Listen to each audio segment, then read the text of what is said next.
காலை நேர பிரதான செய்திகளின் ஊடாக நர்மதா சிறில் முதலில் தலைப்பு செய்திகள். தோட்ட தொழிலாளர் கொடுப்பனவுகளுக்கு சட்ட அங்கீகாரம் வழங்க அறிவுறுத்தல். மின்சார கட்டணத்தில் மாற்றம் வருமா? பொது பயன்பாடுகள் ஆணைக்குழுவின் முக்கிய அறிவிப்பு. உலக நாடுகளுக்கு ஏற்றம் விடுத்துள்ள கடும் எச்சரிக்கை. இனி விரிவான செய்திகள். தோட்ட தொழிலாளர்களுக்கு அரசாங்கத்தினால் வழங்கப்படும் 200 ரூபாய் நாளாந்த வரவு கொடுப்பனவுகளுக்கு சட்டப்பூர்வமான பின்னணியை உருவாக்குமாறு அரச நிதி பற்றிய குழு அதிகாரிகளுக்கு அறிவுறுத்தப்பட்டுள்ளது. நாடாளுமன்ற உறுப்பினர் கர்சடி சில்வா தலைமையில் இடம்பெற்ற நிதி பற்றிய குழு கூட்டத்திலேயே இந்த அறிவுறுத்தல் வழங்கப்பட்டுள்ளது. பெருந்தோட்ட தொழிலாளர்களின் வேதன அதிகரிப்புக்கு நிதி பற்றிய குழு எவ்வித எதிர்ப்பையும் தெரிவிக்கவில்லை.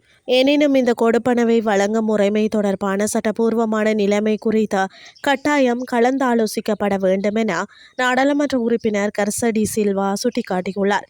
உரிய நிதி ஒழுக்கமின்றி அரச நிதியை தனியார் நிறுவனங்களின் சம்பளம் வழங்குவதற்காக பயன்படுத்துவது பொருத்தமற்றது என்றும் அவர் குறிப்பிட்டுள்ளார். இதனிடையே எந்தவொரு வர்த்தமானி அறிவித்தலுமின்றி தனியார் பெருந்தோட்ட கம்பெனிகளுடன் செய்து கொள்ளப்பட்ட புரிந்துணர்வு ஒப்பந்தத்தின் அடிப்படையிலேயே இந்த கொடுப்பனவு வழங்கப்படுகின்றது. ஆகவே இதனை எந்த நேரத்திலும் முடிவுக்கு கொண்டு வர முடியும். நாடாளுமன்ற உறுப்பினர் கர்சடி சில்வா சுட்டிக்காட்டியுள்ளார். அத்துடன் இந்த 200 ரூபாய் தொகை ஊழியர் சமலாப நிதியத்துக்கு பங்களிப்பாக செயற்படுவதில்லை என்றும் அதிகாரிகள் இதன்போது குறிப்பிட்டுள்ளனர். புரிந்துணர்வு ஒப்பந்தம் தனியார் பெருந்தோட்ட கம்பெனிகளுடன் 3 வருடங்களுக்கு செய்து கொள்ளப்படுவதாகவும் அதிகாரிகள் சுட்டிக்காட்டியுள்ளனர். அந்த காலக்கெடு நிறைவடைந்த பின்னர் இந்த கொடுப்பனவை தொடர்ந்து முன்னெடுப்பது குறித்து அரசாங்கம் கொள்கை ரீதியான தீர்மானம் ஒன்றை எடுக்க வேண்டும் எனவும் அதிகாரிகள் சுட்டிக்காட்டியுள்ளனர்.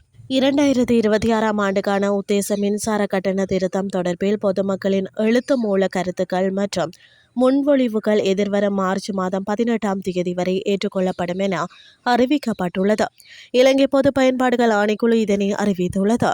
இலங்கை மின்சார சபையினால் இலங்கை பொது பயன்பாடுகள் ஆணைக்குழுவிடம் சமர்ப்பிக்கப்பட்டுள்ள மின்சார கட்டண திருத்த முன்மொழிவை மீளாய்வு செய்ததன் பின்னர் இலங்கை பொது பயன்பாடுகள் ஆணைக்குழுவினால் ஆலோசனை பத்திரம் தயாரிக்கப்பட்டுள்ளது.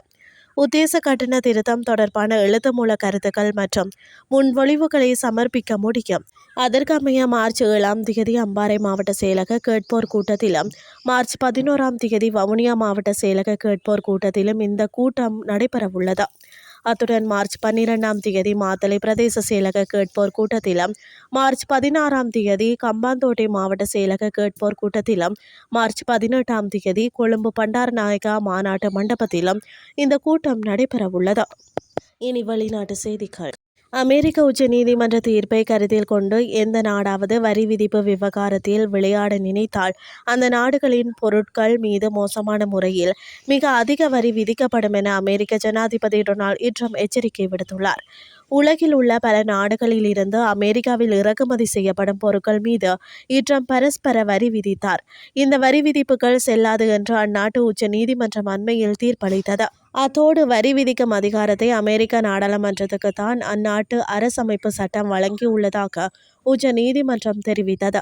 இது தொடர்பில் கருத்து தெரிவித்துள்ள ட்ரம்ப் அமெரிக்க உச்ச நீதிமன்ற தீர்ப்பை கருத்தில் கொண்டு எந்த நாடாவது, குறிப்பாக பல ஆண்டுகளாக அமெரிக்காவை சுரண்டி வரும் நாடுகள் விளையாட நினைத்தால் அந்த நாடுகளின் பொருட்கள் மீது மோசமான முறையில் மிக அதிக வரி விதிக்கப்படும். இந்த வரி அண்மையில் அந்நாடுகளின் பொருட்கள் மீது அமெரிக்கா விதித்த வரியை விட மிக அதிகமாக இருக்கும்.